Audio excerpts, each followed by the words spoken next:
Hello student, कक्षा 12th के विद्यार्थी। ये आपका मानव स्वास्थ्य एवं रोग में अगला टॉपिक असंक्रामक रोग, ठीक, नॉन इन्फेक्शियस डिसीज में आपको मैंने पिछली वीडियो में बताया था, जिसमें आपको कैंसर और एड्स दो रोग पढ़ने हैं, जिसमें एड्स आपका बहुत इम्पोर्टेंट है। इससे हर साल प्रश्न आपके पूछे जाते हैं। यौन संचारित रोग में अगर लिखने के लिए आए सेक्सुअली ट्रांसमिटेड, तब भी आप एड्स को लिखेंगे।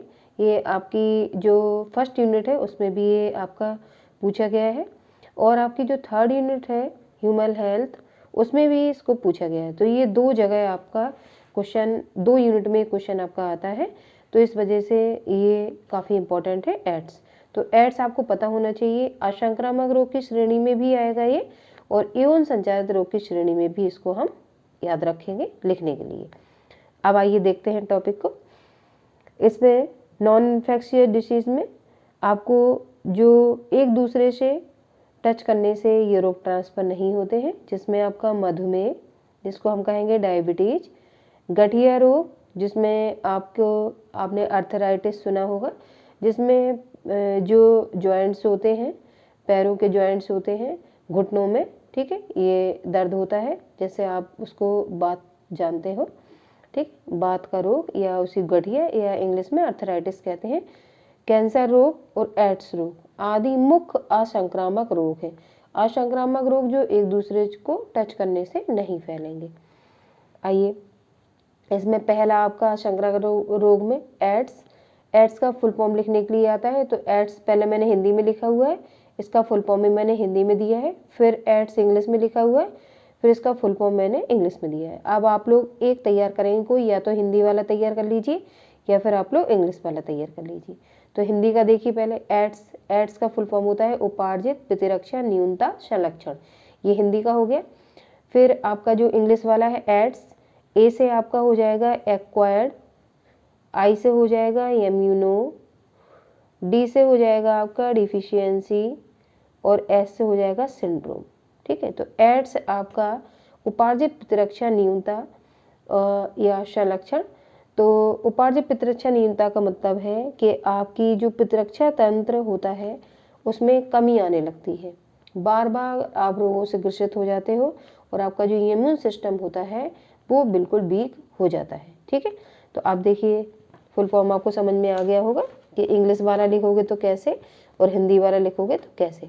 अब एड्स का मतलब क्या है, देखिए एड्स का अर्थ है प्रतिरक्षा तंत्र की न्यूनता। न्यूनता कहते हैं कमी को।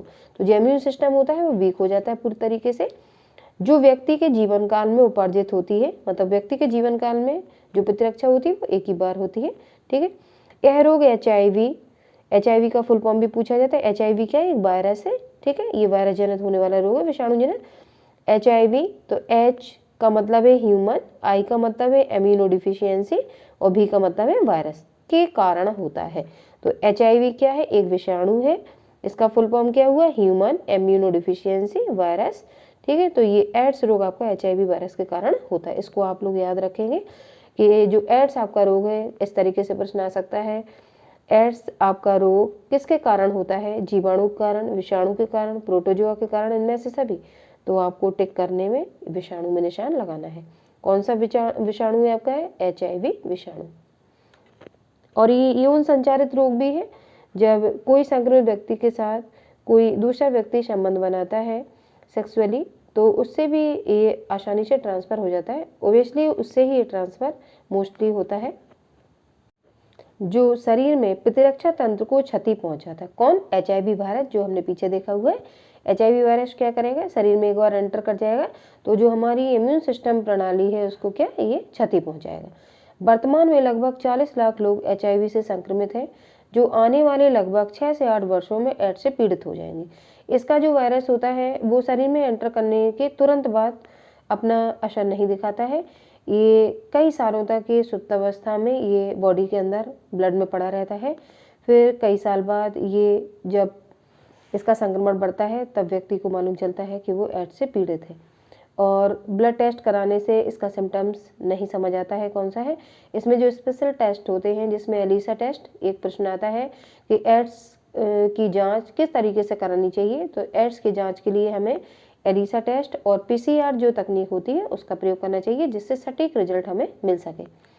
अगला देखिए, सिम्टम्स ऑफ एड्स, बार बार सामान्य रोगों से ग्रसित हो जाना, बार बार आपको बुखार आएगा, जुकाम होगा, खांसी होगी, ठीक है, इस तरीके से बार बार आप कई सारे रोगों से ग्रसित हो जाएंगे। दूसरा, टीबी, कैंसर, निमोनिया, इन रोगों का उपचार के बाद भी ठीक न होना। टीबी आप जानते हो ट्यूबरकुलोसिस कहते हैं, कैंसर विषाणु जनित रोग है आपका, ठीक है, और निमोनिया आपका ये बच्चों में अधिकतर होता है, ये आपका छाती में कफ वगैरह जम जाता है ठंडक लगने से, और बड़ों में भी निमोनिया रोग, जब आपका प्रतिरक्षा तंत्र वीक हो जाएगा तो आपको कई सारे रोग, ठीक है, हो सकते हैं। ये उन रोगों का उपचार के बाद भी ये ठीक नहीं होते, ना टीबी ठीक होगी, ना ही कैंसर और ना ही निमोनिया। आगे देखिए, सांस लेने में तकलीफ होगी। अगला, रोगी को लगातार बुखार आएगा, शरीर की प्रतिरक्षा क्षमता में कमी आने लगेगी, जैसा कि बताया है कि प्रतिरक्षा तंत्र की न्यूनता वाला रोग है। अगला, सिर में दर्द रहता है तथा रात्रि में पसीना आता है। ये सारे सिम्टम्स ये बताते हैं कि व्यक्ति एड्स से पीड़ित हो सकता है।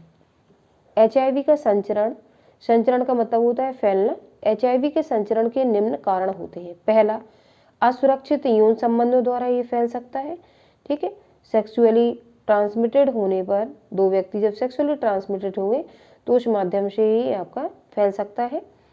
किसी एचआईवी संक्रमित व्यक्ति के रुधिर का दूसरे स्वस्थ व्यक्ति में रक्तदान करने पर हो जाता है। कोई एचआईवी पीड़ित व्यक्ति है और वो ब्लड बैंक में जाके ब्लड डोनेट करता है, और आपको जब ब्लड की जरूरत पड़ती है आप उसका बिना परीक्षण करवाए उस ब्लड को ले लेते हैं, तब भी उसका जो वायरस उस संक्रमित व्यक्ति के ब्लड में था आपकी बॉडी में ट्रांसफर इजीली हो जाएगा। तो जब भी रुधिर कोई चढ़वाता है या लेता है तो उसको जो ब्लड टेस्ट है वो करवाना चाहिए, जो ब्लड वो ले रहा है उस ब्लड का टेस्ट करवाना चाहिए, इसमें कोई संक्रमित चीज तो नहीं है। दूसरा, एचआईवी का संचरण संक्रमित माता से उसके गर्भस्थ शिशु को होता है। अगर कोई महिला एचआईवी से पीड़ित है तो उसका जो बेबी होगा वो भी एचआईवी से इफेक्टेड रहेगा, ठीक है, तो ऐसे लोगों को संतान उत्पन्न नहीं करनी चाहिए। अगला, एचआईवी संक्रमण की पहचान। हम पहचान कैसे करेंगे कि हमको ये एड्स रोग हो गया है या एचआईवी से वो पीड़ित है। पहले वो एचआईवी से पीड़ित होता है, बाद में वो रोग एड्स का कारण हो जाता है, और कई सालों तक एचआईवी का वायरस बॉडी में पड़ा रहेगा, जैसे कि मैं आपको बता चुकी हूँ, और फिर ये जब बहुत टाइम तक व्यक्ति ठीक नहीं होगा तो वो एड्स रोग उसको हो जाएगा।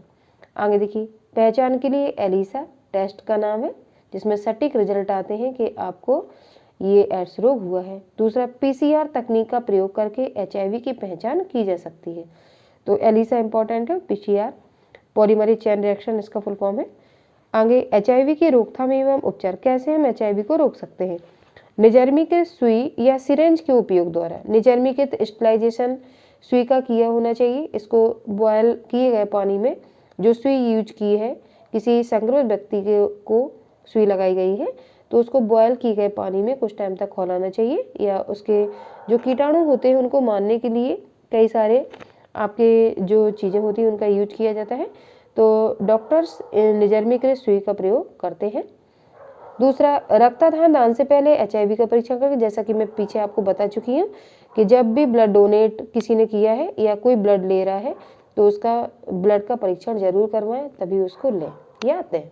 अगला, ब्लेड, रेजर आपकी सेविंग करने वाला, और दंत चिकित्सा के उपकरणों को निर्जमीकृत करके उपयोग करना चाहिए। ब्लेड और रेजर, ठीक है, कई लोग बार्बर के पास जाते हैं, ठीक है, जो शेविंग कराने, तो कई बार ब्लेड से कट लग जाता है, और उस रेजर को अगर सही से स्टेरिलाइजेशन उसका नहीं किया गया हो तो उस रेजर से उस संक्रमित व्यक्ति को कट लग गया हो तो ब्लड, निश्चित बात है उससे ब्लड निकला होगा। वही संक्रमित रेजर उसने आपके फेस पर यूज किया हो, ठीक है, शेविंग करने के लिए, तो वो जो एचआईवी वायरस था आपकी बॉडी में वो ट्रांसफर हो सकता है, क्योंकि कट आपको भी लगेगा। अगर आपको लग गया तो आपके ब्लड में इजीली ट्रांसफर हो जाएगा। और दंत चिकित्सा के जो उपकरण होते हैं, जब कभी आप दांत दिखाने जाते हैं डेंटिस्ट के पास, तो वो उपकरणों को अगर उसने साफ नहीं किया हो तो भी आपके अंदर एचआईवी का वायरस ट्रांसफर हो सकता है। अगला नोट मैंने लिखा है, एक औषधि का नाम जिडोबुडी नामक दवा एड्स के उपचार में प्रयुक्त की जाती है, ये दवाई का नाम है। अगला रोग हम देखेंगे कैंसर, जो आपका वायरस के कारण होने वाला रोग, जैसे कि एड्स हमने पढ़ा कैसा रोग है, वायरस जनित। ऐसे ही आपका कैंसर भी वायरस जनित है। वायरस जनित लगभग जितने भी रोग होते हैं वो लगभग लाइलाज होते हैं। कैंसर देखिए, कैंसर मानव के भयंकर रोगों में से एक है। कोशिकाओं का असमान और अनियंत्रित रूप से विभाजित होना ही कैंसर कहलाता है। इसको आप अंडरलाइन कर लेंगे यहाँ से। कोशिकाओं का असमान और अनियंत्रित रूप से विभाजित होना ही कैंसर कहलाता है। इतना याद रखेंगे आप लोग। कैंसर कोशिकाएं अपने आसपास के ऊतकों पर आक्रमण कर उन्हें नष्ट कर देती हैं। ये कोशिकाएं असमान वृद्धि करके धीरे धीरे गांठों का रूप ले लेती हैं, जिसके कारण आबुर्द कहते हैं ट्यूमर को, आपने पता हो गांठें हो जाती हैं, ठीक है, या ट्यूमर का रूप धारण कर लेता है वो, तो उसको हम हिंदी में कहते हैं आबुर्द का निर्माण हो जाता है। आगे कैंसर के कारण, क्या कारण है जिसके कारण कैंसर हो सकता है। कैंसर विकसित करने के अनेक कारण होते हैं। ये कारक भौतिक कारक, रासायनिक, विकिरण और जैविक हो सकते हैं। अब भौतिक कारक में क्या होगा, देखिए भौतिक कारक में धूम्रपान, ठीक है, करना, तंबाकू चबाना आदि ये भौतिक कारक होंगे, ठीक है। जैविक कारक में कुछ विषाणु के कारण भी हमें कैंसर हो सकता है, उन विषाणुओं को हम आंको विषाणु कह सकते हैं।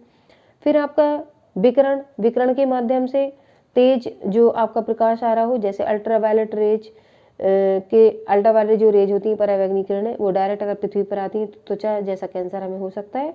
और उसके बचाव के लिए जो आपकी ओजोन लेयर है वो हेल्प करती है, बट ओजोन लेयर में भी आपका प्रदूषण के कारण, ठीक है, वो भी आपकी खराब होने लगी है, तो तेज धूप के कारण भी हमें त्वचा का कैंसर हो सकता है, तो उसको आप विकिरण में रख सकते हैं, ठीक है। और रासायनिक कारक में आपका धुआं, धुएं में कार्बन मोनोऑक्साइड गैस निकलती है, जिसके कारण आपके फेफड़े संक्रमित हो सकते हैं, तो उसके कारण भी आपको कैंसर हो सकता है।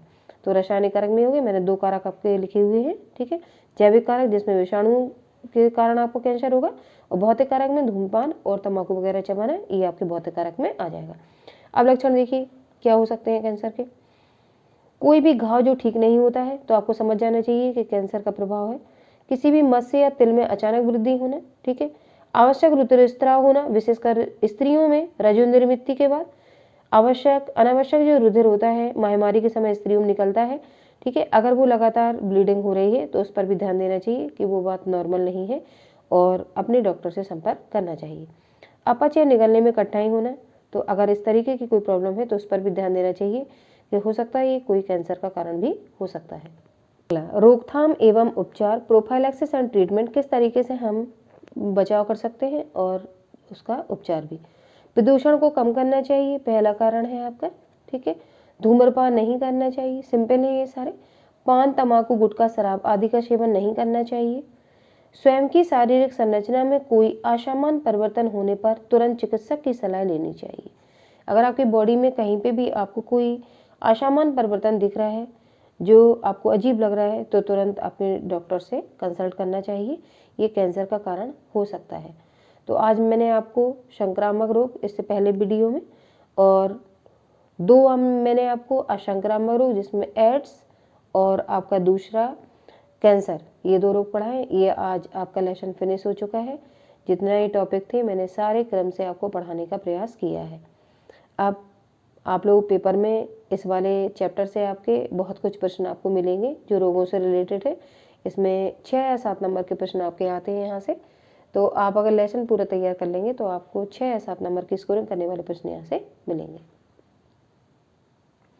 और आपके इस साल जिसने भी सिलेबस नहीं देखा हुआ उन लोगों के लिए मैं कुछ बताना चाहती हूँ। पिछले साल और इससे जब कोविड चल रहा था लॉकडाउन के टाइम से, तब से आपके कुछ लेसन्स आपके सिलेबस में हटे हुए थे, बट इस साल वो लेसन जोड़ दिए गए हैं जिसमें आपको इकोसिस्टम पढ़ना है। इस साल नया, उससे आपके प्रश्न आएंगे बोर्ड में, तो इकोसिस्टम आप लोग जरूर जो भी किताब आपके पास हो उससे पढ़ लेंगे। और दूसरा आपका जो मानव विकास है, आपका मानव विकास में जिसमें जैव विकास आपको पढ़ना है, ऑर्गेनिक इवोल्यूशन, वो लेसन आपका नया ऐड हुआ है इसी साल। वो 5 साल से उससे प्रश्न नहीं आ रहे थे, बट इस साल इन 2 लेसनों से आपके प्रश्न पूछे जाएंगे। तो ये दोनों लेसन आप लोग, आपके पास जो भी किताब होगी उससे इम्पोर्टेंट जो भी प्रश्न हो उनको आप लोग देख लेंगे।